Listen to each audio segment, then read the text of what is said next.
நம்முடைய கர்த்தராகிய இயேசு கிறிஸ்துவின் மகா பரிசுத்தமான நாமத்தினால இங்க கூடியிருக்கிற சகோதர சகோதரிகளை வாழ்த்தி வரவேற்கிறேன். நம்முடைய கர்த்தராகிய இயேசுவின் நாமம் மகிமைப்படுவதாக.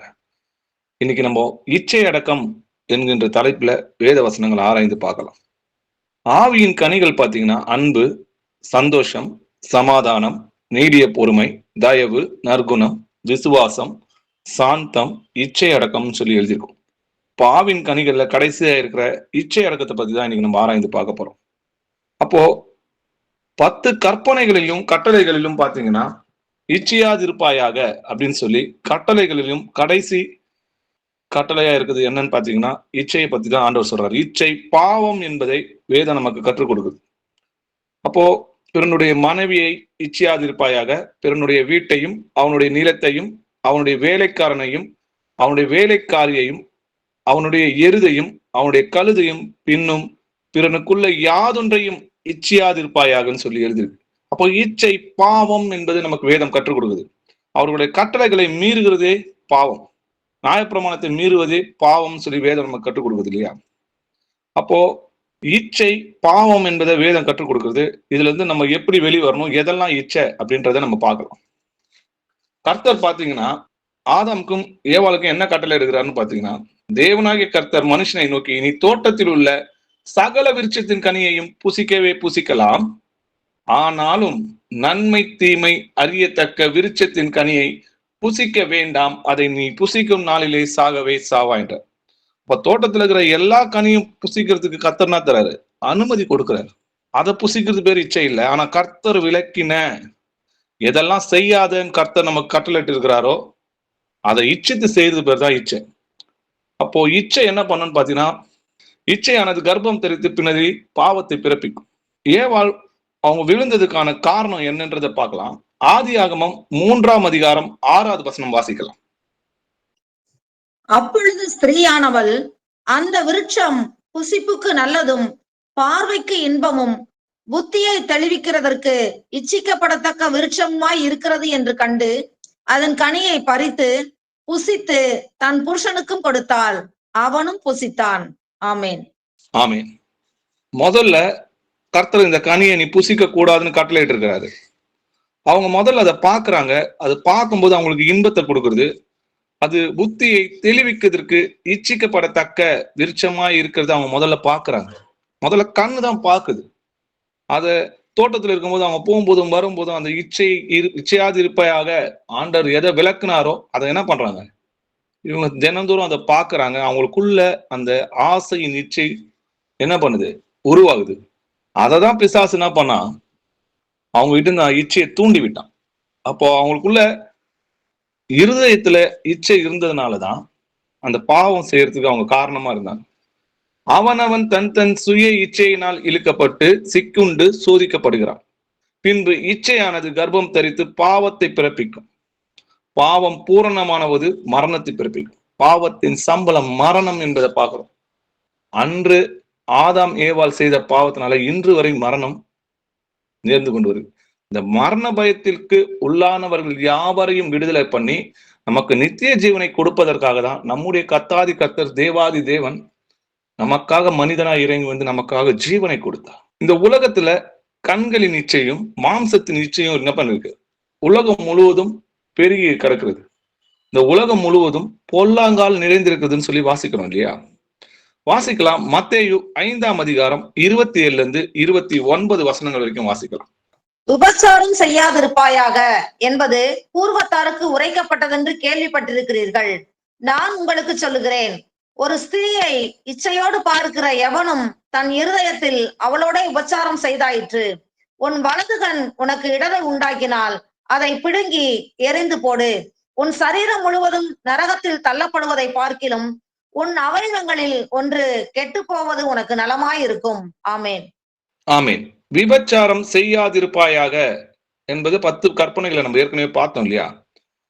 அது பழைய ஏற்பாட்டுல எழுதியிருக்கு. ஆனா கர்த்தர் சொல்றாரு, நான் உங்களுக்கு சொல்லுகிறேன், ஒரு ஸ்திரீயை நீங்க இச்சையோட பார்க்கிற எவனும் தன் இருதயத்தில் அவளோட விபச்சாரம் ஆயிற்று. அப்போ இருதயத்துல நீ என்ன பண்ணிட்ட, அவளோட விபச்சார பாவத்தை நீ செஞ்சிட்டேன்னு சொல்ற. உன் வலது கண் உனக்கு இடர்ல உண்டாக்கினால் அதை பிடுங்கி எரிந்து போடுன்றார்.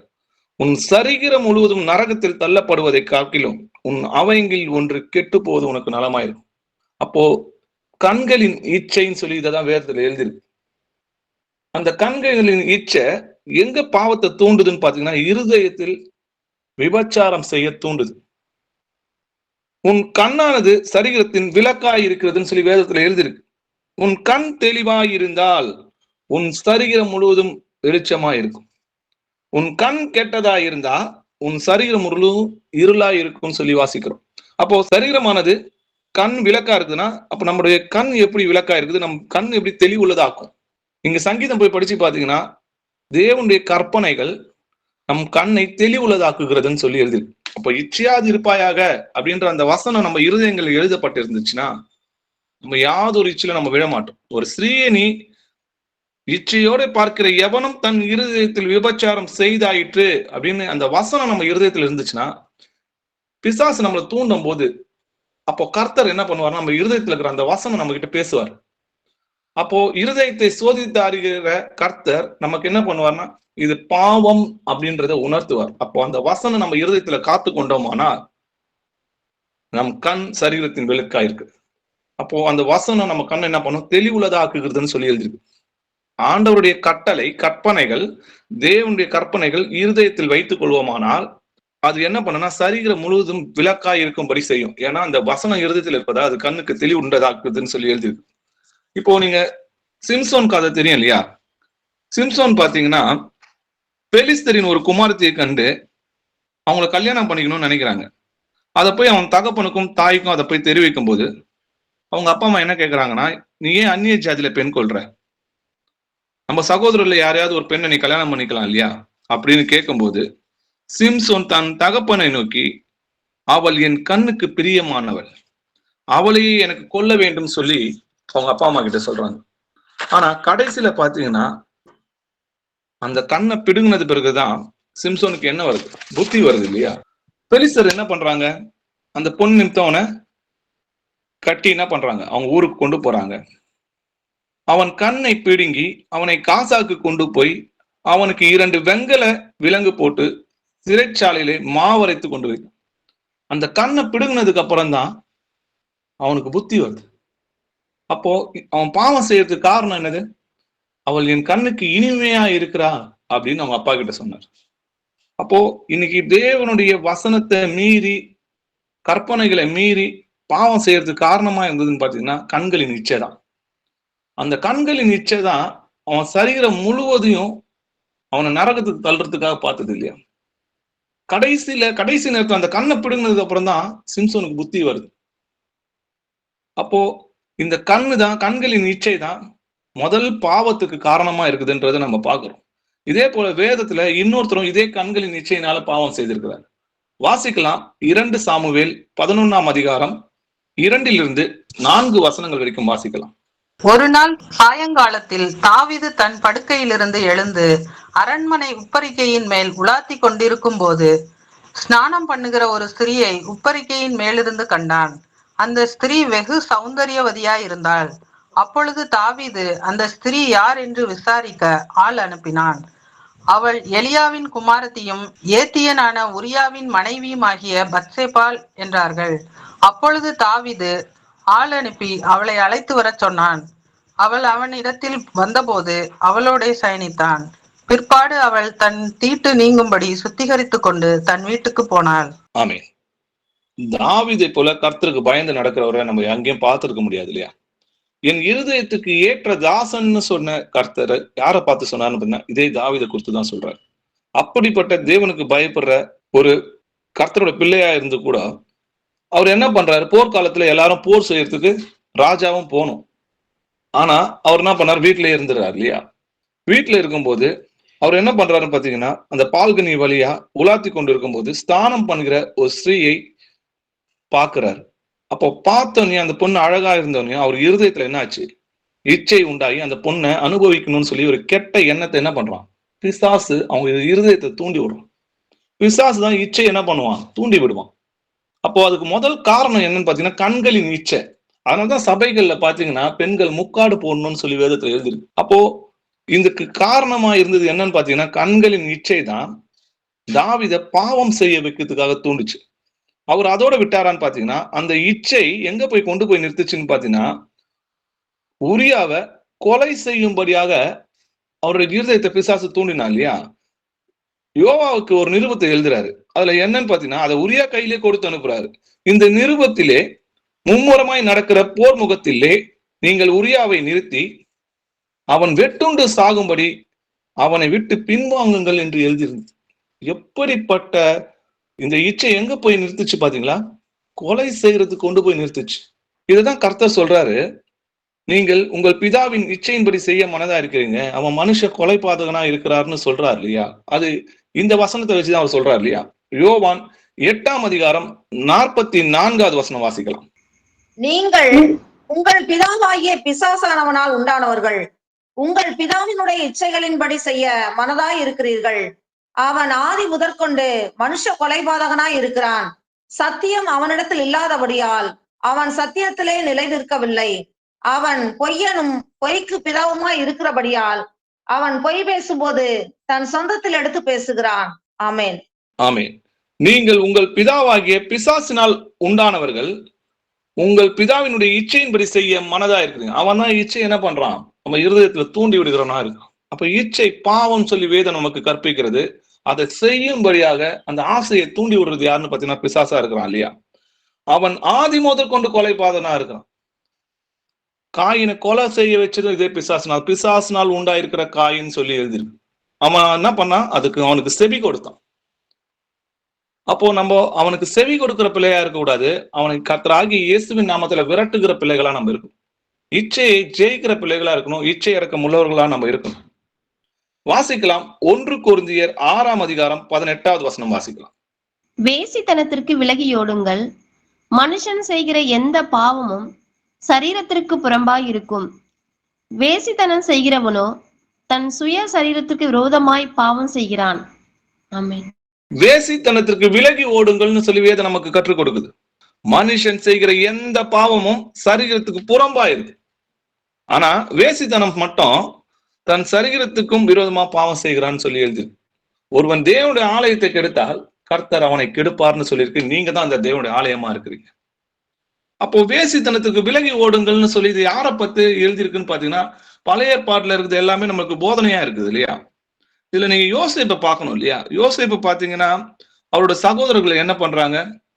எகிப்துல அவருக்கு அடிமையா விற்று போடுறாங்க. அப்ப பாத்தீங்கன்னா அவருக்கு 17 வயசுன்னு சொல்லி எழுதிருக்கு. அங்க பாத்தீங்கன்னா அங்க ஒரு எஜமானோட வீட்டுல அவர் என்ன பண்றாரு? ஒரு வேலைக்காரனா இருக்கிறாரு. ஆனா அவங்க எஜமான் பாத்தீங்கன்னா எல்லாவற்றுக்கும் மேலாக அவரை உயர்த்தி அந்த இடத்துல வைக்கிறாரு. ஆனா அவங்க எஜமானோடைய மனைவி என்ன பண்றாங்க? யோசேப்பு மேல கண் போட்டு அவனை அடையணும்னு சொல்லி இச்சையை தூண்டுறாங்க. அதை ஓப்பனா அவங்க கிட்ட சொல்லி கூட அவன் என்ன பண்றான்? அநேக முறை விலகி ஓடுறான். கடைசியில அவன் என்ன சொல்றான் பாருங்க, என் ஆண்டவன் எல்லாவற்றுக்கும் என்னை அதிகாரியா வைத்து இந்த வீட்டில் என்னிலும் பெரியவன் ஒருவனும் கிடையாது. நீ அவனுடைய மனைவியா இருக்கிறபடியால உன்னை தவிர வேற ஒன்றையும் அவர் எனக்கு விளக்கவில்லை. இப்படி இருக்க நான் இத்தனை பெரிய பொல்லாப்புக்கு உடன்பட்டு தேவனுக்கு விரோதமாய் பாவம் செய்வது எப்படினார்? ஏன்னா இச்சையாது இருப்பாயாக, இச்சை பாவம் நம்மளுக்கு கத்துக் கொடுக்குது. ஆனா யோசேப்புக்கும் பாத்தீங்கன்னா அந்த கற்பனைகளும் கட்டளைகளும் கொடுக்கறதுக்கு முன்னாடியே உண்மையும் உத்தமமா இருந்தார். அப்போ அந்த இருதயத்துல அந்த கட்டளை இது தப்புன்றது ஆண்டவர் என்ன பண்றாரு? மனசாட்சியின் பிரமாணத்துல அவருக்கு உணர்த்துறாரு. இது துரோகம் அப்படின்றத உணர்த்துறாரு. இது தேவனுக்கு விரோதமா நான் செய்யற பாவம் அப்படின்னு சொல்லி அந்த பாவத்தை விட்டு விலகி ஓடுனது யாருன்னு பாத்தீங்கன்னா யோசேப்பு தான். அவள் அவனுடைய வஸ்திரத்தை பிடித்து என்னுடைய சயனி என்றால் அவனோ தன் வஸ்திரத்தை அவள் கையில் விட்டு வெளியே ஓடி. அப்போ அந்த வாலிப வயதுல தேவனுக்கு பயப்படுற பயமும் தேவனுக்கு உண்மையா இருக்கணும் எண்ணமும் எப்படி இருந்திருக்கு பாருங்க. நீங்க யோசிச்சு பாருங்க. 17 வயசுல அவங்க சகோதரர்களே அவரை கொலை செய்யணும்னு பாக்குறாங்க. கர்த்தர் அதுல ஒரு சகோதரனுக்கு இரக்கத்தை உண்டாக்கி அத எகிப்துல இவனை கொலை செய்வானா, ரத்த பலி நம்ம மேல சுமராதபடிக்கு எகிப்துல என்ன பண்ணாங்க? அடிமையா விற்று போடலாம்னு நினைக்கிறாங்க. அப்போ அவங்க இருதயத்துல எப்படி இருக்கும்? கர்த்தர் நம்மளை காப்பாத்தலையே, கர்த்தர் நம்ம ஜெபத்தை கேட்கலையே. அங்க ஜெபம் பண்ணிருப்பார் இல்லையா? தேவனே என்னை எப்படியாவது என் சகோதரர் கைக்கு விலகி என்னை ரட்சிங்கன்னு சொல்லியிருப்பார் இல்லையா? அப்ப ஜெபம் கேட்கப்படலையே. அவங்களை அடிமையா வித்து போட்டாங்களே. தகப்பனு அவங்க அன்பா இருந்த தகப்பனையும் சகோதரர்களையும் பெஞ்சமினையும் விட்டு அங்க போய் அடிமையா இருக்கிறார். அப்பவும் கர்த்தருக்கு பயந்து கர்த்தருடைய கற்பனைகளுக்கு கீழ்ப்படிந்திருந்தார். அங்க பாத்தீங்கன்னா பார்வோனுக்கு அடுத்த ஸ்தானத்துல கர்த்தர் என்ன பண்றாரு? யோசேப்பை உயர்த்துறாரு. இவங்க எல்லோரும் அவருடைய பாதங்களை விழுந்து வணங்கினாங்க. அந்த அவர் கண்ட கனவு என்ன பண்ணுச்சு? நினைவாச்சு. அது மட்டும் இல்லைங்க, கர்த்தர் பாத்தீங்கன்னா சிரேஷ்டபுத்திர பாகத்தை யோசேப்புக்கு தான் கொடுக்கிறாரு. வாசிக்கலாம் 1 நாளாகமம் 5ஆம் அதிகாரம் 1-2 வசனம் வாசிக்கலாம். ரூபன் இஸ்ரவேலுக்கு முதற் பிறந்த சிரேஷ்ட புத்திரன். ஆனாலும் அவன் தன் தகப்பனுடைய மஞ்சத்தை தீட்டுப்படுத்தினபடியினால் கோத்திரத்து அட்டவணையிலே அவன் முதற் பிறந்தவனாக எண்ணப்படாமல் அவனுடைய சிரேஷ்டபுத்திர சுதந்திரம் இஸ்ரவேலின் குமாரனாகிய யோசேப்பின் குமாரருக்கு கொடுக்கப்பட்டது. யூதா தன் சகோதரரிலே பலத்ததினால் ராஜாதிபத்தியம் அவன் சந்ததியில் உண்டானது. ஆகிலும் சிரேஷ்டபுத்திர சுதந்திரம் யோசேப்புடையதாயிற்று. ஆமீன். ஆமீன். மனேசா, எப்ராயிம் இவங்க 2 பிள்ளையும் யாக்கோப்பு என்ன சொல்றாங்க? என்னுடைய பிள்ளைங்கன்ற. இனி உனக்கு பிறக்கும் பாத்தீங்களா, அந்த பிள்ளைகளை நீ என்ன பண்ண, நீ உன் முதல் பிள்ளையா நினைச்சுக்கோ அப்படின்னு சொல்லி சிரேஷ்டபுத்திர பாகத்தை யார் கொடுக்குறாருன்னு பாத்தீங்கன்னா யோசேப்புக்கு கொடுக்குறாரு. அவங்க 2 பிள்ளைகளும் தன்னோட பிள்ளைகளா ஏற்றுக்கொள்கிறார். ரூபன் தான் முதல் பிள்ளையா இருக்கணும். அவர் தான் ஒரு முதல் பிள்ளைக்கு தான் சிரேஷ்டபுத்திர பாகம் கொடுக்கணும். ஆனா அவன் என்ன பண்ணா, தன் தகப்பனுடைய மஞ்சத்தை தீட்டுப்படுத்ததுனால், தகப்பனுடைய மனைவி கிட்டேயே தவறா நடந்ததுனால, அந்த இச்சையை உண்டாக்கி பாவம் செஞ்சதுனால கோத்திரத்தை அட்டவணையில இருந்து அவன் முதல் பிறந்தவனாக எண்ணப்படலன்னு சொல்லி வேதத்துல எழுதியிருக்கு. அப்போ உண்மையும் உத்தமமா இருந்த அந்த 11வது பையனா இருந்த யோசேப்புக்கு தான் என்னாச்சு? சிரேஷ்டபுத்திர பாகம் வந்தது. அதே எகிப்துல எங்க அடிமையா விற்று போட்டாங்களோ அங்கே ராஜாவுக்கு அடுத்த ஸ்தானத்துல கர்த்தர் அவரை உயர்த்தினாரு. அவங்க எல்லாரையுமே யாரோட காலில் விழ வச்சார்? யோசேப்போட காலில். அதுக்கு காரணம் என்ன? யோசேப்பு தேவனுக்கு பயந்து உண்மையும் உத்தமமா இருந்தார். வாசிக்கலாம் எபிரேயர் 13ஆம் அதிகாரம் 4வது வசனம் வாசிக்கலாம். விவாகம் யாவருக்குள்ளும் கனமுள்ளதாயும் விவாக மஞ்சம் அசுசிப்படாதாயும் இருப்பதாக. வேசி கல்லறையும் உபச்சாரக்காரரையும் தேவன் நியாயம் தீர்ப்பார். ஆமேன். ஆமேன். விவாகம் யாவருக்குள்ளும் கனமுள்ளதாயும் விவாக மஞ்சம் அசுதிப்படாதையும் இருப்பதாக. வேசி கல்லனை என்ன பண்ணுவாராம்? விபச்சாரக்காரனையும் தேவன் நியாயம் தீர்ப்பார்னு சொல்லி எழுதியிருக்கு. பிறனுடைய மனைவியிட பிரவேசிப்பவன் எவனும் அப்படியே அவளை தொடுகிற எவனும் ஆக்கினைக்கு தப்பான்னு சொல்லி நீதிமொழிகள் எழுதியிருக்கு. அப்ப நிச்சயமா கர்த்தர் அவங்கள நியாயத்துல கொண்டு வந்து நிறுத்துவார். நீதிமொழிகள் 6ஆம் அதிகாரம் 32வது வசனம் வாசிக்கிறோம். ஸ்திரீயுடனே விபச்சாரம் பண்ணுகிறவன் மதி கெட்டவன், அப்படி செய்கிறவன் தன் ஆத்துமாவை கெடுத்து போடுகிறான். ஸ்திரீயுடனே விபச்சாரம் பண்ணுகிறவன் மதி கெட்டவன் சொல்லி எழுதியிருக்கு. அப்படி செய்கிறவன் தன் ஆத்துமாவை கெடுத்து போடுகிறான், அவன் ஆக்கினைக்கு தப்பான்னு சொல்லி அதே நீதிமொழிகள் 6ஆம் அதிகாரம் 29வது வசனம் நமக்கு கற்றுக் கொடுக்குது. அநியாயக்காரங்க தேவனுடைய ராஜ்யத்தை சுதந்திரிப்பதில்லை என்று அறிவீர்களா? வஞ்சிக்கப்படாதிருங்கன்னு சொல்லி எழுதியிருக்கு. அநேகர் சொல்லுவாங்க பரிசுத்தமாலாம் வாழ முடியாது, அது எப்படி கண்கள் இச்சை கூட நம்மளால எப்படி அதெல்லாம் இருக்கலாம் முடியாதுன்னு சொல்லுவாங்க. ஆனா வேதம் சொல்லுது முடியும், பரிசுத்தமாய் வாழ முடியும். தேவனுடைய வித்து உங்களுக்குள் இருந்தால் நீங்க பரிசுத்தமா வாழ முடியும். அந்த வசனம் உங்களுக்குள்ள இருந்து ஒரு ஸ்ரீயை இச்சையோட பார்க்கிற எவனும் அவளோட தன் இருதயத்தில் விபச்சாரம் செய்தாயிற்று என்ற அந்த வசனம் உங்க இருதயத்துல இருந்துச்சுன்னா நம்ம பாவம் செய்ய மாட்டோம். ஏன்னா அந்த வசனம் நம்மள பாவம் செய்ய விடாது, அது கண்களுக்கு தெளிவு உண்டாக்கும். அநியாயக்காரர் தேவனுடைய ராஜ்யத்தை சுதந்திரிப்பதில்லை என்று அறிவீர்களா? வஞ்சிக்கப்படாதுங்க. வேசி மார்க்கத்தாரும் விக்கிர ஆராதனைக்காரரும் விபச்சாரரும் சுய புணர்ச்சிக்காரரும் ஆண் புணர்ச்சிக்காரரும் திருடரும் பொருளாசைக்காரரும் வெறியரும் உதாசீனரும் கொள்ளைக்காரரும் தேவனுடைய ராஜ்யத்தை சுதந்திரிப்பதில்லைன்னு சொல்லி எழுதிருக்கு. இப்ப ரொம்ப ஜாக்கிரதையா இருக்கும். யாராவது உங்ககிட்ட அதெல்லாம் பைபிள்ல எழுதுனது மாதிரி நடக்க முடியாது பிரதர், அதெல்லாம் கடினம் அப்படின்னு சொன்னாங்கன்னா, எனக்குள் எங்கள் இருதயங்களில் வாசம் பண்ணுகிற எங்கள் இயேசு கிறிஸ்துனாலே எங்களால எல்லாவற்றையும் செய்ய எங்களுக்கு பலன் உண்டுன்னு சொல்லுங்க. கர்த்தர் நமக்குள்ள வாசமா இருந்தா நம்ம பரிசுத்தமா இருக்கும். 2 தீமோத்தேயு 2ஆம் அதிகாரம் 22வது வசனம் வாசிக்கலாம். அன்றியும் வாலியத்துக்குரிய இச்சைகளுக்கு நீ விலகியோடி சுத்த இருதயத்தோடே கர்த்தரை தொழுது கொள்ளுகிறவர்களுடனே நீதியையும் விசுவாசத்தையும் அன்பையும் சமாதானத்தையும் அடையும்படி நாடு. ஆமென். பாலியத்துக்குரிய இச்சைகளுக்கு நீ விலகி ஓடி என்ன பண்ண சொல்றாரு? சுத்த இருதயத்தோடு கர்த்தரை தொழுது கொள்கிறவருடனே நீதியையும் விசுவாசத்தையும் அன்பையும் சமாதானத்தையும் அடையும்படி நாடு. அப்போ பரிசுத்தத்தை நாடி தேடுகிற பிள்ளைகளோட தான் நம்ம என்ன பண்ணணும்? நம்ம அவங்ககிட்ட தான் பழகணும், அவங்க கிட்ட தான் நம்ம பேசணும். இதே நீ மற்ற புறஜாதியர்கிட்ட போனீங்கன்னா, நம்ம பேசியிருந்தோம்னு வைங்களேன், அவங்க கிட்ட நம்ம பேசுறோம் பழகுறோம் அப்படின்னா அவங்க என்ன பண்ணுவாங்கன்னு பாத்தீங்கன்னா, பரியாசமும் கேலியும் கிண்டலுமா இச்சை என்ன பண்ணுவாங்க, அந்த பரியாசத்துக்குள்ள அப்படியே நுழைப்பாங்க. அப்புறம் நம்ம காதுகளுக்கு விரும்பத்தகாத வார்த்தைகளை அவங்க பேசுவாங்க. இதனால நம்ம இருதயம் என்ன ஆகும்னா துக்கம் அடையும். அப்ப முதலாவது இந்த பாலிய இச்சைகளுக்கு நீங்க விலகி ஓடி சுத்த இருதயத்தை நம்ம காத்துக்கணும்னா, ஆகாத சம்போஷணைகள் இருந்து நம்ம வெளியே வரணும். ஆகாத சம்போஷணைகள் நல் ஒழுக்கங்களை கெடுக்கும்னு சொல்லி எழுதிருக்கு. அப்போ நீதியையும் விசுவாசத்தையும் அன்பையும் சமாதானத்தையும் நம்ம நாடும்படி யார் கூட இருக்கணுமா? சுத்த இருதயத்தோடு கர்த்தரை தொழுது கொள்களோட இருக்கணும். அப்ப தேவனுக்கு பயப்படுறவங்களோட தான் நம்ம இருக்கணும். ஏன்னா அவிசுவாசிக்கு நமக்கு என்னது சம்மந்தம் இல்லைன்னு சொல்றாரு. 1 தெசலோனிக்கேயர் 4ஆம் அதிகாரம் 3-7 வசனங்கள் வரைக்கும் வாசிக்கலாம். நீங்கள் பரிசுத்தம் உள்ளவர்களாக வேண்டும் என்பதே தேவனுடைய சித்தமாய் இருக்கிறது. அந்தபடி நீங்கள் வேசி மார்க்கத்துக்கு விலகி இருந்து தேவனை அறியாத அஞ்ஞானிகளைப் போல மோக இச்சைக்கு உட்படாமல் உங்களில் அவனவன் தன் தன் சரீர பாண்டத்தை பரிசுத்தமாயும் கனமாயும் ஆண்டு கொள்ளும்படி அறிந்து இந்த விஷயத்தில் ஒருவனும் மீறாமலும் தன் சகோதரனை வஞ்சியாமலும் இருக்க வேண்டும். முன்னமே நாங்கள் உங்களுக்கு சொல்லி சாட்சியாக எச்சரித்தபடியே இப்படிப்பட்ட விஷயங்கள் எல்லாவற்றையும் குறித்து கர்த்தர் நீதியை சரி கட்டுகிறவர்களாய் இருக்கிறார். தேவன் நம்மை அசுத்தத்திற்கு அல்ல பரிசுத்தத்திற்கே அழைத்திருக்கிறார். ஆமேன். ஆமேன். நீங்கள் பரிசுத்தம் உள்ளவராக வேண்டும் என்பதே தேவனுடைய சித்தமா இருக்கு.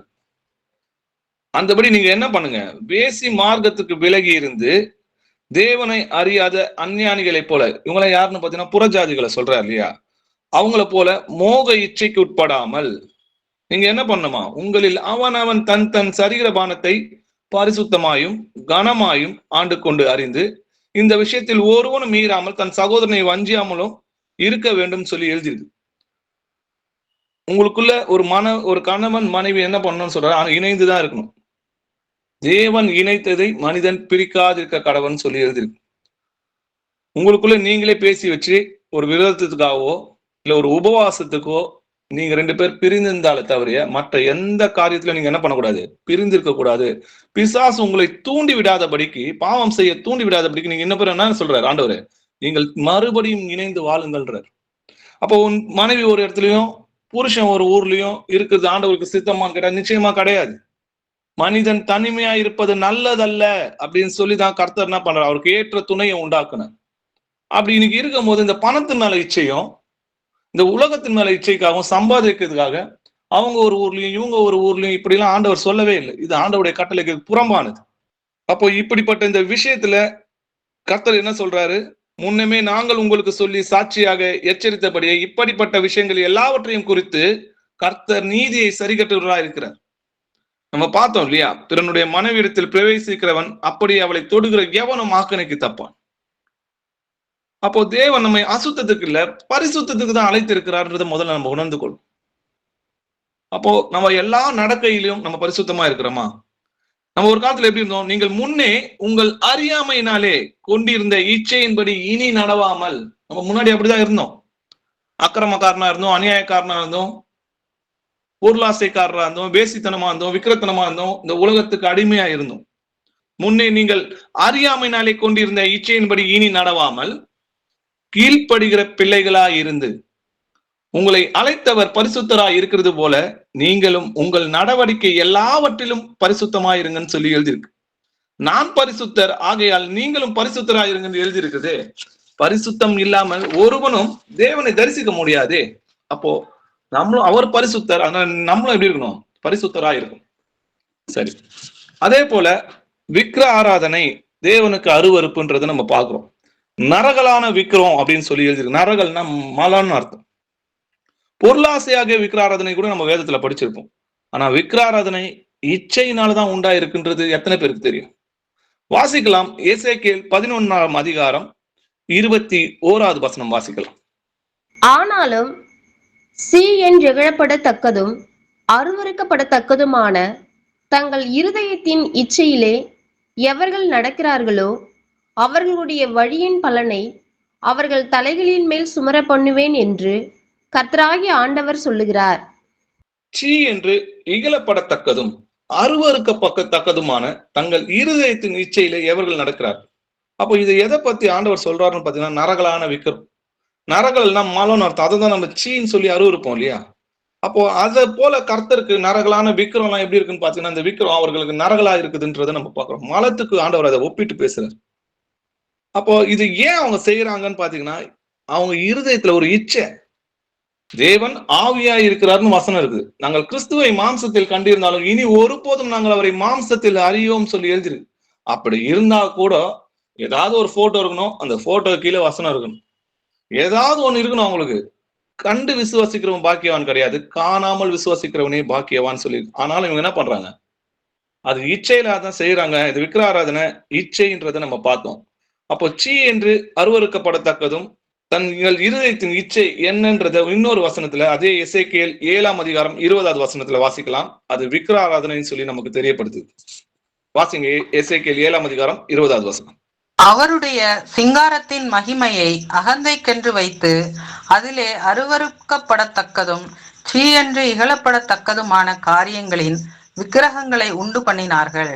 ஆகையால் நான் அவைகளை அவர்களுக்கு வேண்டா வெறுப்பாக்கி. ஆமே. அவருடைய சிங்காரத்தின் மகிமை அகந்தைக்கென்று வைத்து, எதனால் அப்படி பண்றாங்களாம்? அகந்தைக்கென்று வைத்து அதிலே அருவருக்கப்படத்தக்கதும் சீ என்று இகழப்படத்தக்கதுமான காரியங்களின் விக்கிரங்களை என்ன பண்ணாங்க, உண்டு பண்ணி கர்த்தருக்கு எரிச்சலை உண்டாக்குறாங்க. கர்த்தர் அருவருக்கிற காரியங்களை தொடர்ந்து செஞ்சு தேவனை கோபம் ஊட்டினாங்கன்னு சொல்லி நம்ம பார்க்கிறோம் இல்லையா? தேவனை அறியும் அறிவை பற்றி கொண்டிருக்க அவர்களுக்கு மனதில்லாதபடியால் தகாதவர்களை செய்யும்படி தேவன் என்ன பண்றாருன்னா, அவர்களை அசுத்தத்திற்கும் கேடான சிந்தைக்கும் ஒப்பு கொடுத்தாருன்னு சொல்லி ரோமர்ல எழுதி. நீங்க ஈசாக்கு அந்த ரபேக்கால் கல்யாணம் பார்த்தீங்கன்னா, அது மணவாளன் மணவாட்டி நம்முடைய சபையை பத்தி கர்த்தர் அங்க போதிக்கிறார். கர்த்தருக்கு சித்தமான அது ஒரு நாள் நம்ம ஒரு பெரிய தலைப்பை பார்க்கலாம். அங்க பாத்தீங்கன்னா எலியேசர் போய் ரெபேக்காலோட வீட்டுல போய் சொல்றாரு இல்லையா? அப்ப பாத்தீங்கன்னா ஈசாக்கு எப்படி இருப்பாரு, அவர் கருப்பா சிவப்பா உயரம் என்ன எப்படி இருப்பாரு எதுவுமே தெரியாது. ஆனா அவங்க ஊழியக்காரன் ஆபிரகாமோட பையனை பத்தி அவங்க கிட்ட சொல்லியிருப்பார் இல்லையா?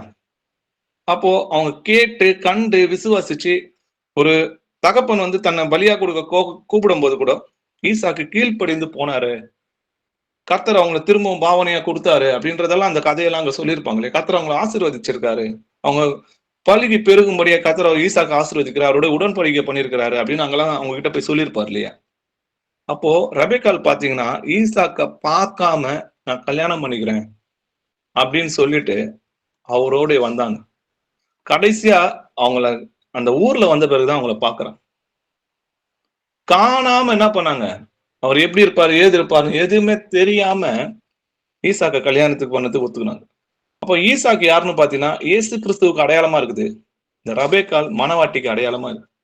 கண்டு விசுவாசிக்கிறதுனால என்ன இருக்கு, காணாம விசுவாசிக்கிறவனே பாக்கியவான்னு சொல்லி எழுது. இந்த முன்னாடி எழுதின வேத வசனங்கள் எல்லாமே பாத்தீங்கன்னா இயேசு கிறிஸ்துவுக்கு நிழலா இருந்தது. நிஜம் நம்முடைய கர்த்தராகிய இயேசு கிறிஸ்து. அப்போ தேவனை அறிவும் அறிவை பற்றி கொண்டிருக்க அவர்களுக்கு மனதில்லாதபடினால் தகாததை செய்யும்படி தேவன் அவர்கள் என்ன பண்ணாரா, கேடான சிந்தைக்கு ஒப்பு கொடுத்தார்னு சொல்லி ரோமர்ல எழுதியிருக்கு. வாசிக்கலாம். ரோமர் 1ஆம் அதிகாரம் 21 25 வசனங்கள் வரைக்கும் வாசிக்கலாம். அவர்கள் தேவனை அறிந்தும் அவரை தேவன் என்று மகிமைப்படுத்தாமலும் ஸ்தோத்தரியாமலும் இருந்து தங்கள் சிந்தைகளினாலே வீணரானார்கள். உணர்வில்லாத அவர்களுடைய இருதயம் இருளடைந்தது. அவர்கள் தங்களை ஞானிகள் என்று சொல்லியும் பைத்தியக்காரராகி அழிவில்லாத தேவனுடைய மகிமையை அழிவுள்ள மனுஷர்கள், பறவைகள், மிருகங்கள், ஊரும் பிராணிகள் ஆகிய இவைகளுடைய ரூபங்களுக்கு ஒப்பாக மாற்றினார்கள். இது நிமித்தம் அவர்கள் தங்கள் இருதயத்தில் உள்ள இச்சைகளினாலே ஒருவரோடு ஒருவர் தங்கள் சரீரங்களை அவமானப்படுத்தத்தக்கதாக தேவன் அவர்களை அசுத்தத்திற்கு ஒப்பு கொடுத்தார். தேவனுடைய சத்தியத்தை அவர்கள் பொய்யாக மாற்றி சிருஷ்டிகரை தொழுது சேவியாமல் சிருஷ்டியை தொழுது சேவித்தார்கள். அவரே என்றென்றைக்கும் ஸ்தோத்தரிக்கப்பட்டவர். ஆமேன். ஆமேன். அவர்கள் தேவனை அறிந்திருந்தும் அவரை தேவன் என்று மகிமைப்படுத்தாமலும் ஸ்தோத்திரியாமலும் இருந்து தங்கள் சிந்தையினாலே வீணரானாங்க.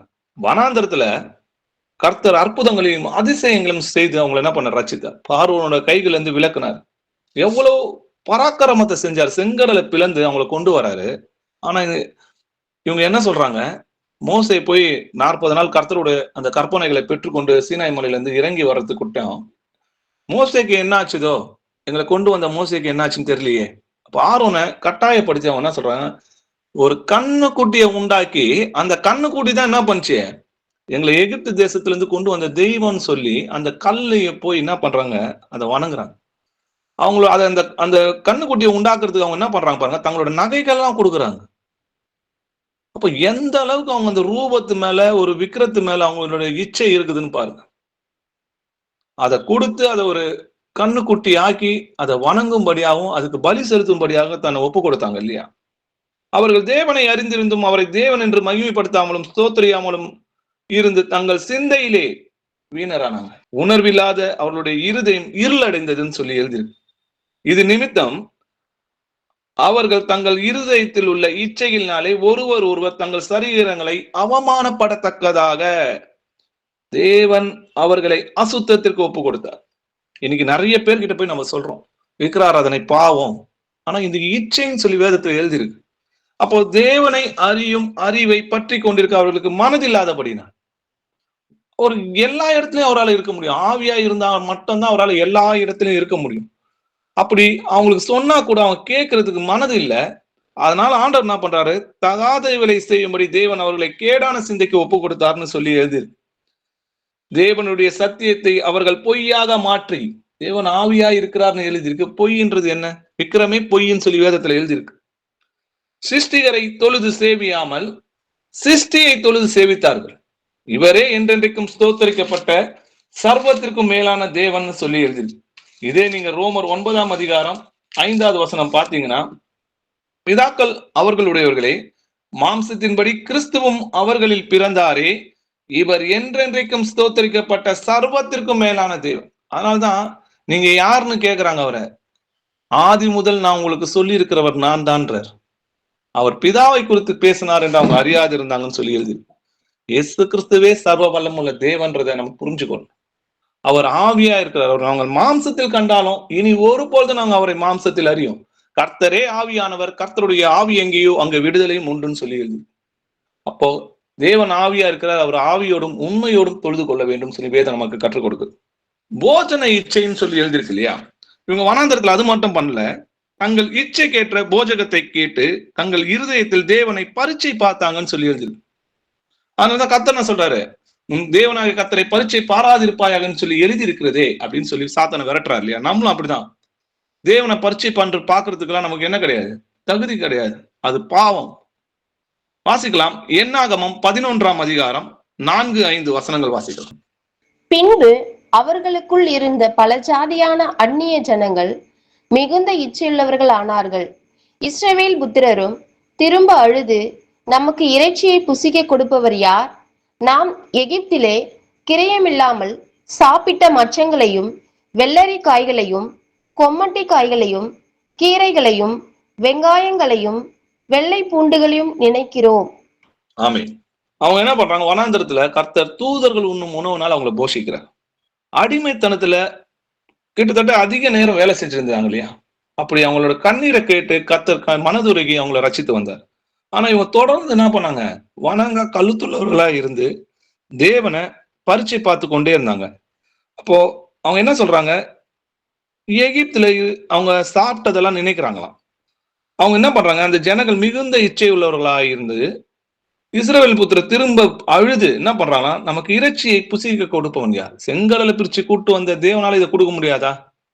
எவ்வளவு அற்புதங்களையும் அதிசயங்களையும் செஞ்ச தேவனால இதை கொடுக்க முடியாதா? வானத்திலிருந்து மன்னாவை பொழிய வச்ச கர்த்தரால இதை கொடுக்க முடியாதா?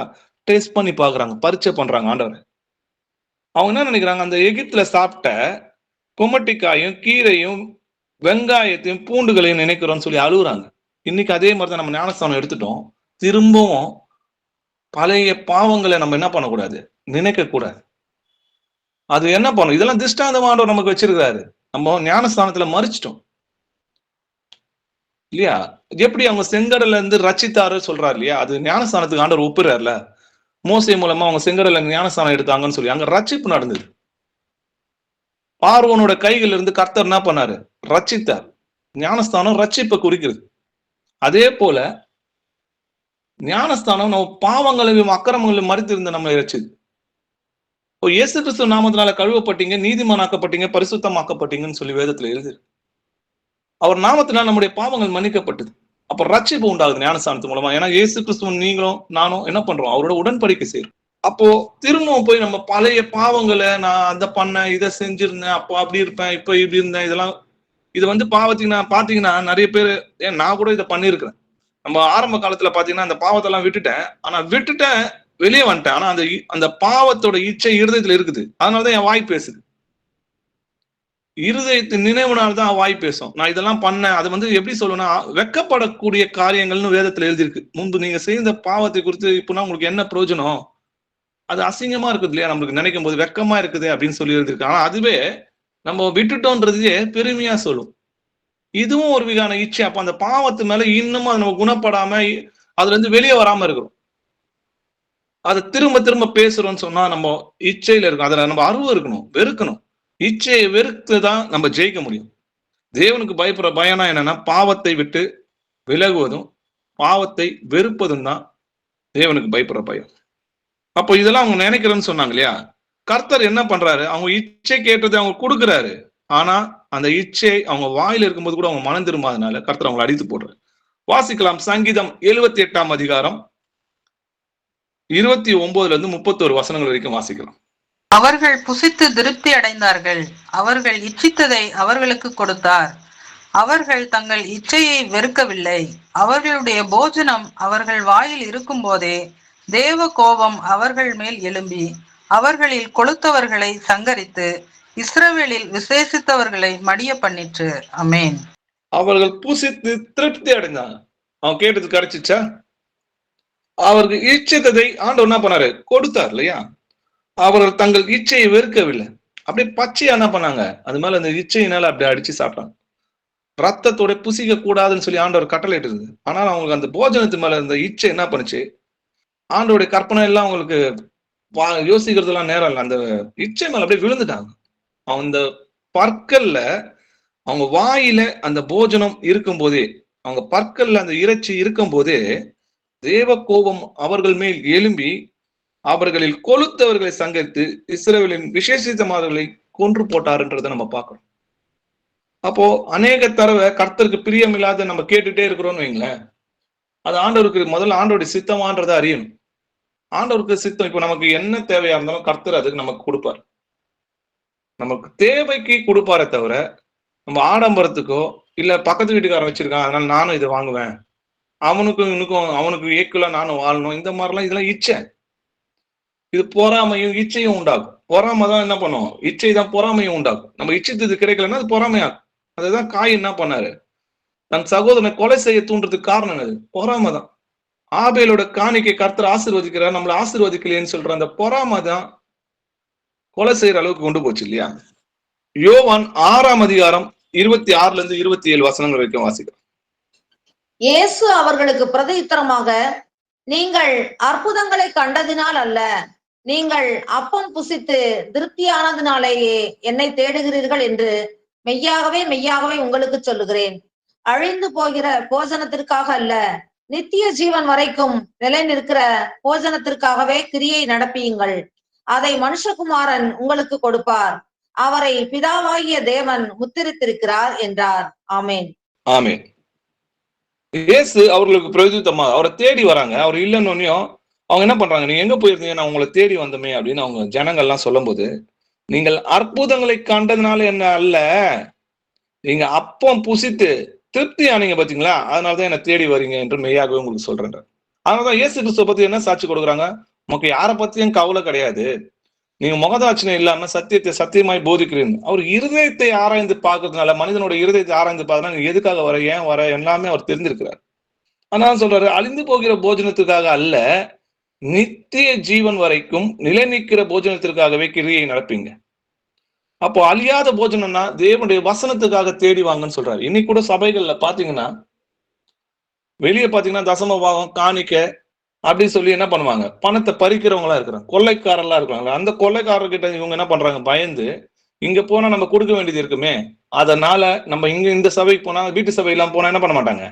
யாரும் நம்மள தசம் பாகம் காணிக்க கேட்க மாட்டாங்க, ஏன் எதுவும் நம்மளை கேட்க மாட்டாங்க, நம்ம எல்லாரையும் கேள்வி கேட்கலாம், நம்மளுக்கு எந்த ஒரு பிரச்சனையும் இல்லை அப்படின்ற அந்த ஒரு எண்ணத்துல என்ன பண்ணுவாங்க வராங்க. கர்த்தர் எல்லாரோட இருதயங்களை என்ன பண்ணுவாரு, ஆராய்ந்து பார்ப்பார். இருதயத்தின் நினைவுகளையும் என்ன பண்ணாரு, வகையறுப்பார்னு சொல்லி எழுதியிருக்கு. அப்போ எதற்காக நம்ம எதை செய்தாலும் மனப்பூர்வமா கர்த்தருக்கு என்று செய்யணும். அதை நம்ம எந்த எண்ணத்துல செய்யறோன்றதையும் கர்த்தர் நியாயம் தீர்ப்பார். நம்ம சிந்தைகளை என்ன பண்ணுவாரு, வேர் பிரித்து பார்ப்பார்.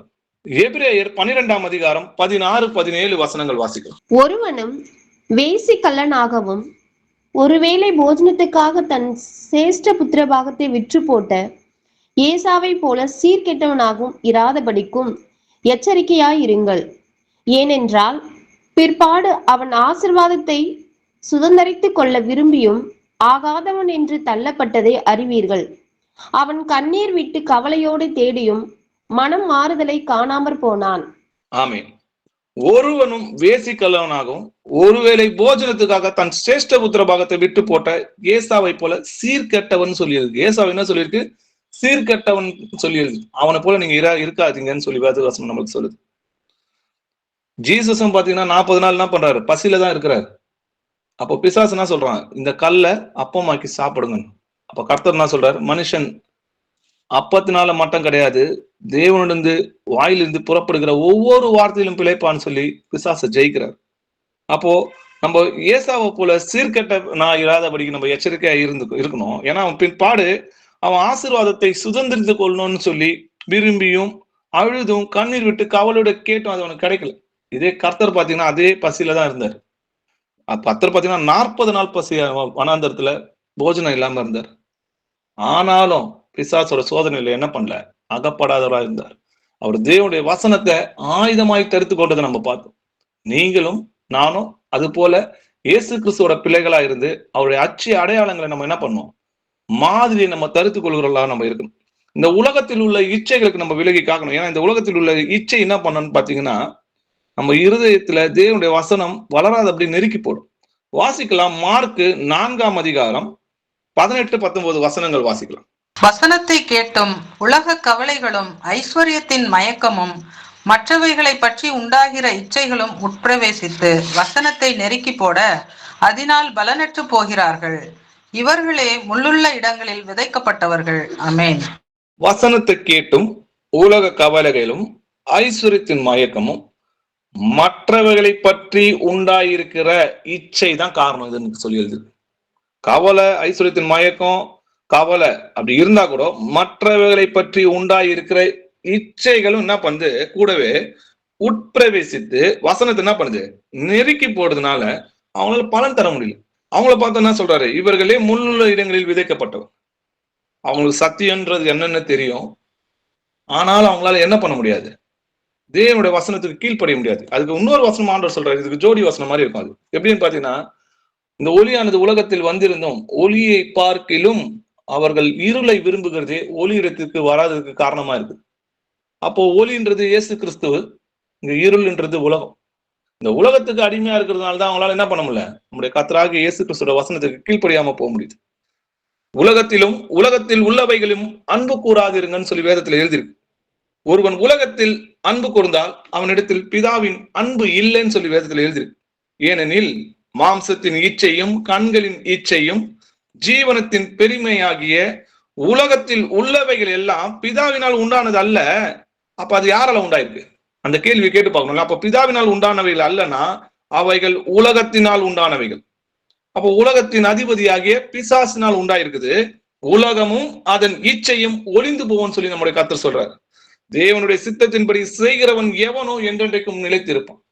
அப்படியே கர்த்தருடைய சித்தம் என்னது என்று என்ன பண்ணணும், நம்ம சோதித்து அறிந்து பார்க்கணும். நம்ம பரிசுத்தரா வாழணும்ன்றதுதான் கர்த்தருடைய சித்தமா இருக்குதுன்றதை நம்ம பார்த்தோம். அவர் பரிசுத்தர், நீங்களும் பரிசுத்தரா இருங்க. 1 தீமோத்தேயு 6ஆம் அதிகாரம் 9, 10 வசனங்கள் வாசிக்கலாம். ஐஸ்வர்யவான்களாக விரும்புகிறவர்கள் சோதனையிலும் கண்ணியிலும் மனுஷரை கேட்டிலும் அழிவிலும் அமிழ்த்துகிற மதிகேடும் சேதமுமான பலவித இச்சைகளிலும் விழுகிறார்கள்.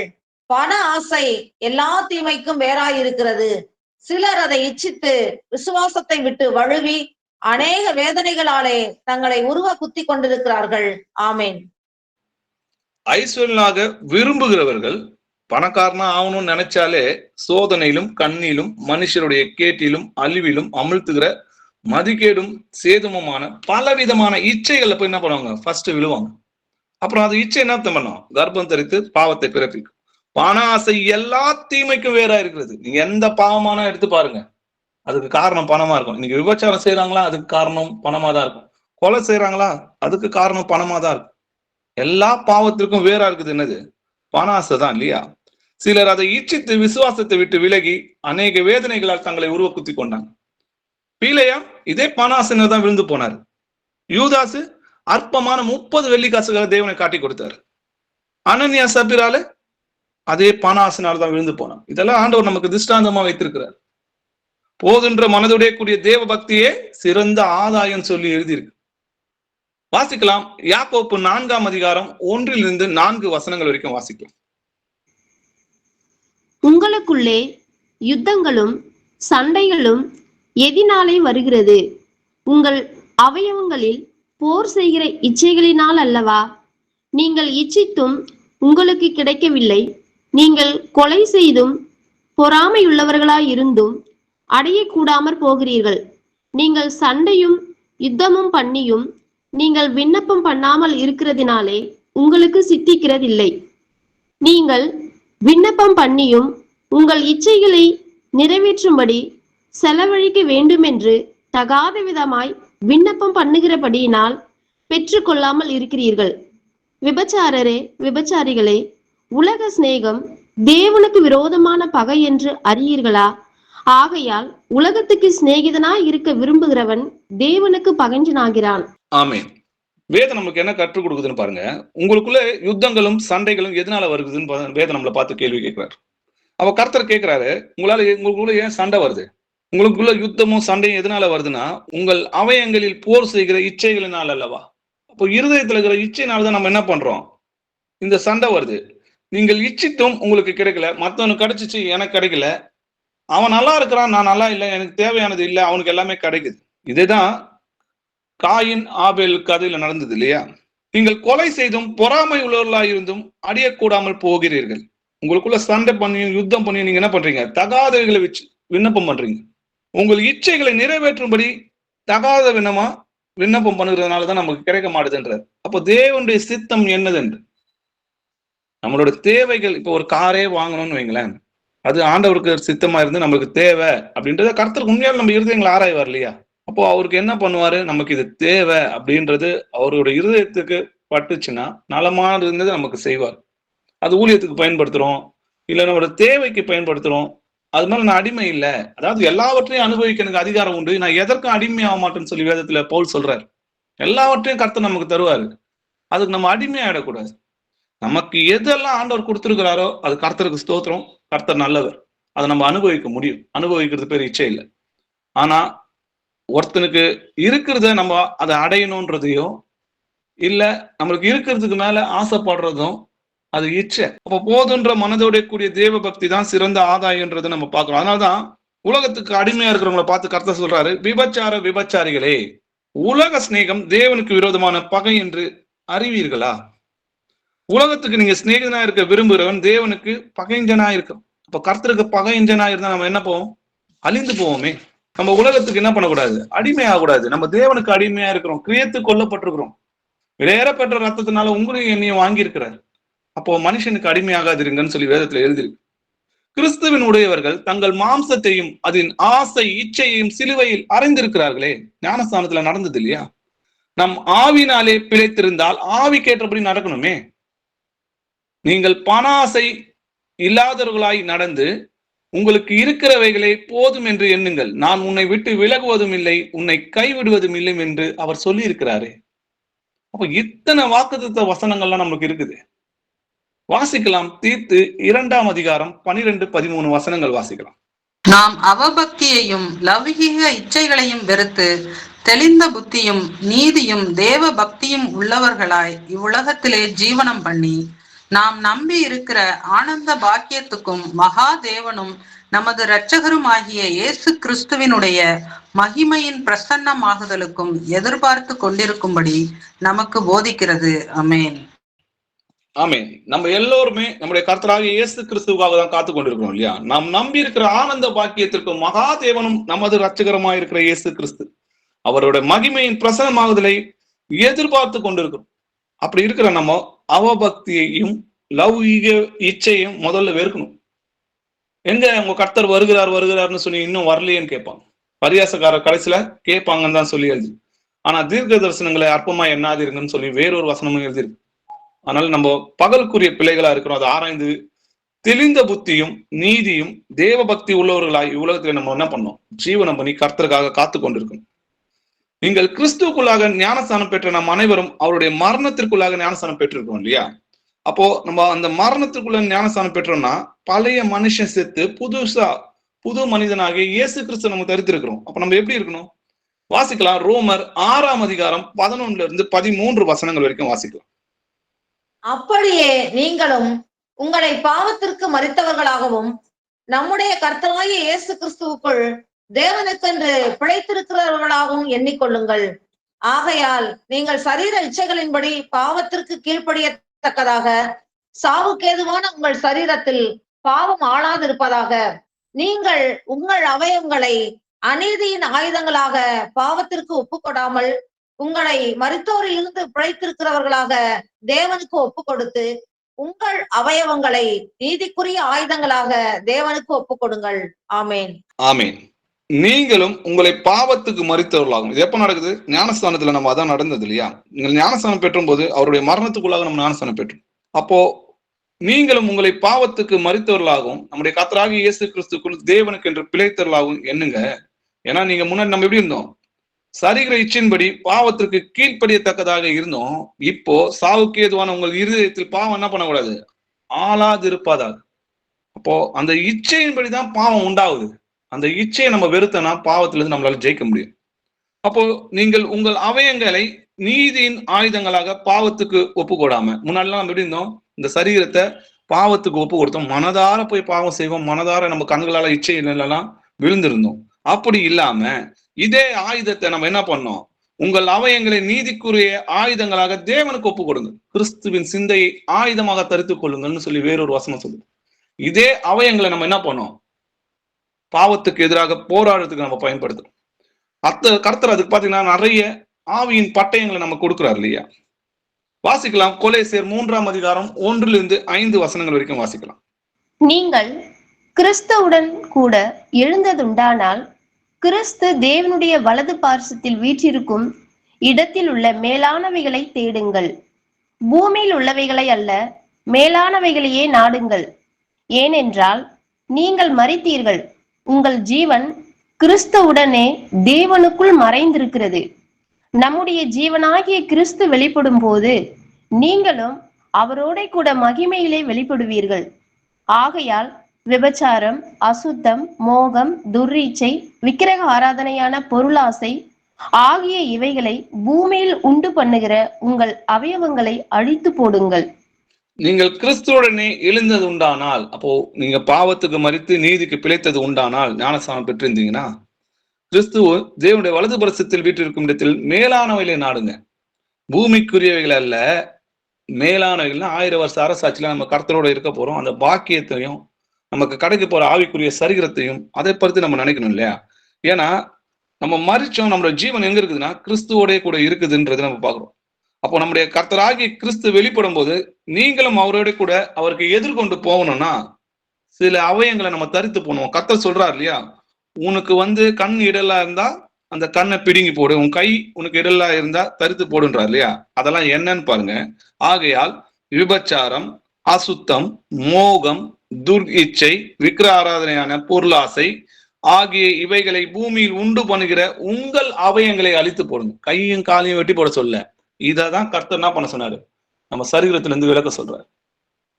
1 பேதுரு 4:1-2 வசனங்கள் வாசிக்கலாம். இப்படி இருக்க கிறிஸ்து நமக்காக மாம்சத்திலே பாடுபட்டபடியால் நீங்களும் அப்படிப்பட்ட சிந்தையை ஆயுதமாக தரித்து கொள்ளுங்கள். ஏனென்றால் மாம்சத்தில் பாடுபடுகிறவன் இனி மாம்சத்தில் இருக்கும் காலம் வரைக்கும் மனுஷருடைய இச்சைகளின்படி பிழைக்காமல் தேவனுடைய சித்தத்தின்படியே பிழைக்கத்தக்கதாக பாவங்களை விட்டு ஓய்ந்திருப்பான். ஆமென். ஆமென். கிறிஸ்துவ மாம்சத்துல பாடுபட்டார் இல்லையா, அவருக்கும் நிறைய சோதனைகளா இருந்தது. சில காலம் பிசாசு என்ன பண்ணா, கொஞ்ச நேரம் அவரை விட்டு விலகி இருந்தான். அதுக்கப்புறம் நிறைய சோதனைகள் அவருக்கு இருந்தது. ஆனா கர்த்தர் என்ன பண்ணாரு, பிள்ளைகளை மகிமையில கொண்டு வந்து சேர்க்கணும், அதற்காக அந்த உபத்திரத்தையும் அவமானத்தையும் எல்லாவற்றையும் சகித்து பாவத்தை ஜெயித்தார் இல்லையா. அப்படிப்பட்ட அந்த சிந்தையை நீங்க என்ன பண்ணுங்க, ஆயுதமா தரித்து கொள்ளுங்க. ஏனென்றால் மாம்சத்தில் பாடுபடுகிறவன் இனி மாம்சத்தில் இருக்கும் காலம் வரைக்கும் என்ன பண்ணுவான், மனுஷனுடைய இச்சையின்படி பிழைக்காம தேவனுடைய சித்தத்தின்படி பிழைக்கத்தக்கதாக நம்ம என்ன பண்ணோம், பாவத்தை விட்டு ஓய்ந்திருக்கணும் இல்லையா. அப்ப பாவத்தை விட்டு விலகி இருக்கு.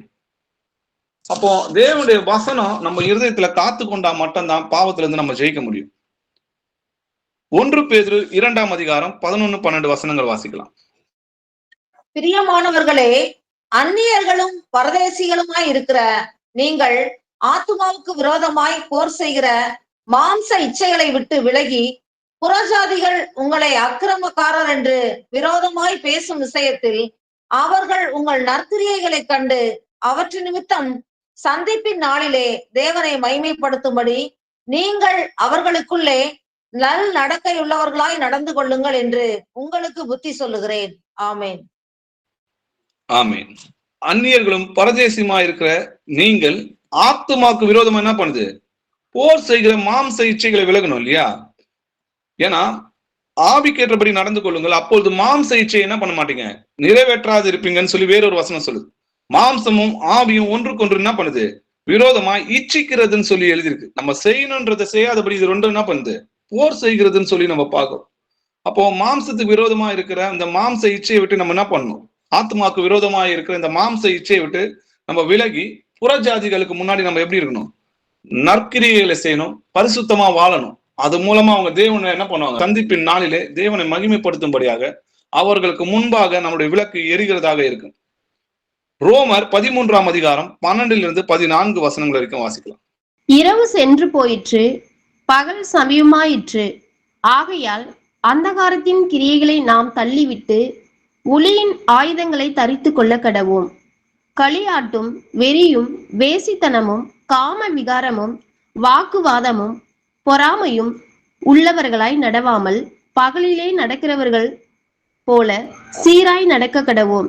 துர் இச்சைகளுக்கு இடமாக உடலை பேணாமல் இருந்து கர்த்தராகிய இயேசு கிறிஸ்துவை தரித்து கொள்ளுங்கள். ஆமென். இரவு சென்று போயிட்டு பகல் சமீபமாயிட்டுனா நம்முடைய கர்த்தருடைய வருகை சமீபமாயிற்றுன்னு அர்த்தம். ஆகையால் அந்தகாரத்தின் கிரியைகளை நாம் தள்ளிவிட்டு ஒளியின் ஆயுதங்களை என்ன பண்ணுங்க, தரித்து கொள்ளுங்க. அன்பு என்னும் மார்க்க அவசியத்தை தரித்து கொள்ளுங்க. களியாட்டம், வெறி, வேசித்தனம், காம விகாரம், வாக்குவாதம், பொறாம, இந்த மாதிரி பிசாசோட கிரியைகள் எதுவாக இருந்தாலும் அதை எல்லாத்தையும் கலைத்து போட்டு பகலில் நடக்கிறவங்க போல சீராய் பரிசுத்தமா நடங்குன்னு சொல்லி வேதத்துல எழுதிருக்கு. துர் இச்சைக்கு இடமாக உடலை பேணாமல் இருந்து நம்முடைய கர்த்தராகிய இயேசு கிறிஸ்துவை தரித்துக் கொள்ளுங்க. ஏன்னா நீங்க தான் தேவனுடைய ஆலயம்னு சொல்லி எழுதிருக்கு.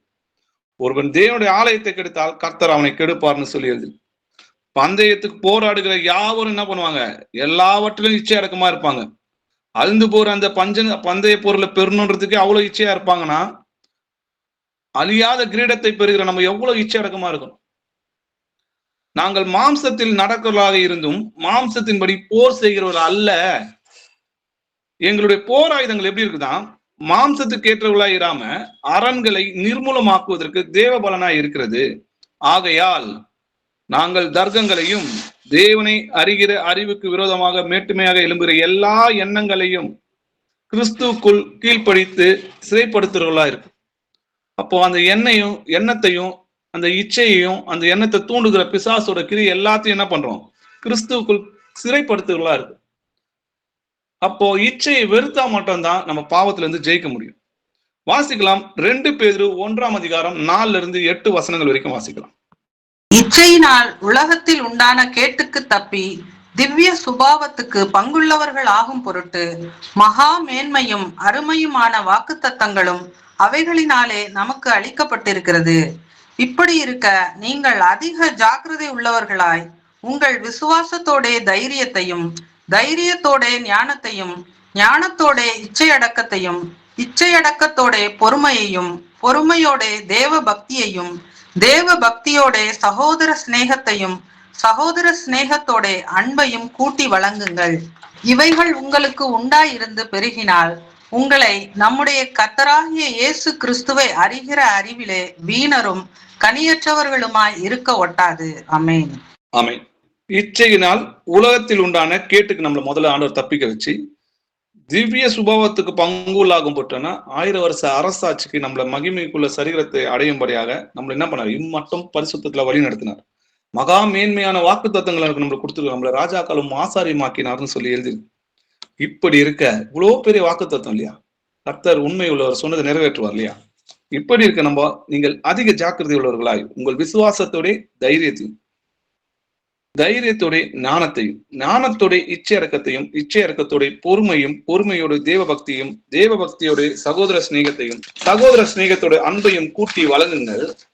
இவைகள் உங்களுக்கு உண்டாயிருந்து பெருகினால் உங்களை நம்முடைய கர்த்தராகிய இயேசு கிறிஸ்துவை அறிகிற அறிவிலே வீணரும் கனியற்றவர்களுமாய் இருக்க ஒட்டாது. இதே நீங்க அந்த 10வது வசனத்துல பாத்தீங்கன்னா, இவைகளை செய்தால் நீங்கள் ஒரு காலமும் இடறி விழுவதில்லைன்னு சொல்லி எழுதி. அப்போ கர்த்தர் அழைத்த அழைப்புக்கு நம்ம பாத்திரமா நடந்து அவர் பரிசுத்தரா இருக்கிறதுல நீங்களும் பரிசுத்தரா இருக்கும். நான் பரிசுத்தர், அதெல்லாம் நீங்களும் பரிசுத்தரா இருங்கன்னு சொல்லி எழுதியிருக்கிறேன். பரிசுத்தம் இல்லாமல் ஒருவனும் தேவனை தரிசிக்க முடியாது. இச்சை நம்மளை அசுத்தப்படுத்தும். இச்சை பாவத்தை தூண்டும். அப்புறம் கடைசியில என்ன பண்ணும்? இச்சையானது கர்ப்பம் தரித்து பாவத்தை பிறப்பிக்கும். பாவம் பூரணமாகும் போது மரணத்தை பிறப்பிக்கும். அதனால ஜாக்கிரதையா இருந்து தேவனுடைய வசனத்தை இருதயத்துல காத்து கொண்டு எல்லா செய்கைகளும் நடக்கைகளும் பரிசுத்தமா இருந்து தேவனுக்கு கீழ்ப்படிந்து வரப்போகிற ராஜ்யத்துக்கு நீங்க பங்குள்ள ஆகும் என்று நம்முடைய கர்த்தராகிய இயேசு கிறிஸ்துவை வேண்டிக்கிறேன். ஆமென். அப்பா, உம்மை துதிக்கிறோம், உம்மை போற்றுகிறோம். நீ நல்லவர், வல்லவர், இரக்கமும் நீதியும் கிருபை உள்ள தேவனா இருக்கிற கர்த்தாவே, நாயக்கேடில்லாத தேவனா இருக்கிற கர்த்தாவே, நீ செய்கிறது அனைத்தும் பரிசுத்தம் நீதியுமா இருக்குது கர்த்தாவே. நீர் உண்மை உள்ளவர், நீர் பரிசுத்தம் உள்ளவர், உங்களுடைய வசனங்கள் அனைத்தும் சத்தியம் கர்த்தாவே. அப்பா, இந்த ஜெபிக்கிற வேலை தந்த கிருபைக்காக நன்றி ராஜா. இங்க கூடியிருக்கிற சகோதர சகோதரிகளை கர்த்தராகிய இயேசு கிறிஸ்து நாமத்தினால் ஆசீர்வதிக்கிறேன். அவங்க பிள்ளைகளை ஆசீர்வதிக்கிறேன். அவங்க வேலைகளை ஆசீர்வதித்தரலும் கர்த்தாவே. அவங்க தொடும் வேலைகள் எல்லாவற்றிலும் கையிட்டு செய்யும் எல்லா வேலைகளும் அவங்களை ஆசீர்வதியும் கர்த்தாவே. அப்பா, ஆவிக்குரிய வரங்கள்ல மேன்மேலும் வளரும்ப்பா. அவங்களுக்கு தீர்க்க தரிசன வரங்களை கொடுங்கப்பா. சுவிசேஷம் அறிவிக்கிற வரங்களை கொடுங்கப்பா. அவங்க புறப்பட்டு போய் சுவிசேஷம் அறிவிக்க அவங்க இருதயங்களை ஏவியறலும் கர்த்தாவே. அப்பா, நாங்க எங்க இருதயங்களை சோதித்திருக்கிற கர்த்தாவே, உமக்கு முன்பாக எல்லாவற்றிலும் நாங்க உண்மையும் உத்தமமா இருந்து யோசிப்பை போல உமக்கு முன்பாக நாங்க எல்லாவற்றிலும் பரிசுத்தமா இருக்கணும் கர்த்தாவே. எல்லா உபத்திரங்களிலும் நாங்க நீதியாய் நிலை நிற்க எங்களுக்கு பொறுமையும் நீடிய சாந்தத்தையும் கிருபையும் எங்களுக்கு தாங்கப்பா. எங்களை பலப்படுத்துகிற கிறிஸ்துவினாலே எல்லாவற்றையும் செய்ய எங்களுக்கு பலன் உண்டு. உண்மை அல்லாம நாங்களால ஒன்றும் செய்ய முடியாது ராஜா. நீர் எங்களோட இருந்தால் நாங்கள் பராக்கிரமம் செய்வோம், ஒரு சேனைக்குள்ளும் பாயும் கர்த்தாவே. நீர் இல்லைன்னா நாங்க ஒன்றும் இல்லை ராஜா. கர்த்தாவே, நாங்கள் மண் என்பதை நினைவு கூர்ந்து எங்கள் பலவீனங்களில் உங்களுடைய பலன் பூரணமா விளங்கட்டும் ராஜா. முடிவு பரியந்தம் எங்களை வழிநடத்தும். எங்களோட ஆவி, ஆத்மா, சரீரம் எல்லாமே கரைத்திரையற்றதாக பரிசுத்தமாக காணப்பட கர்த்தர் தாமே எல்லாவற்றையும் பரிசுத்தமாய் காப்பாராக. துதியும் கனமும் மகிமையும் என்றென்றைக்கு உமக்கை செலுத்துகிறோம் ராஜா. இயேசு கிறிஸ்துவின் மகா பரிசுத்தமான நாமத்தில் ஜெபிக்கிறோம் எங்கள் ஜீவனுள்ள பிதாவே. ஆமே. Praise Lord brother. Praise Lord sister.